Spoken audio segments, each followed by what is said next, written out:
邮件推送的效果如何评估？群发邮件的工具。1、效果评估。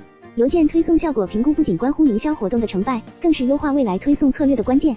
通过评估，我们可以了解邮件的打开率、点击率、转化率等重要指标，进而分析受众的兴趣点、行为习惯，为后续的邮件内容策划和发送时机提供数据支持。2、关键指标。送达率反映了邮件成功到达用户邮箱的比例，是邮件推送效果的基础。打开率直接反映了用户对邮件内容的兴趣程度，点击率则进一步体现了用户对邮件中某个特定内容的关注或兴趣。3、质量评估。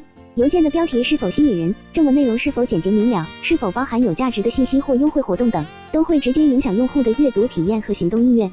因此，对邮件内容的策划和编也是评估邮件推送效果不可忽视的一环。邮件推送效果的评估是一个系统而复杂的过程，需要综合考虑多个方面的因素。Oxen， 您的专属邮件推送专家，运用 API FMTP 接口，轻松实现高效邮件发送，精准推送，快速触达，让您的信息直达目标客户。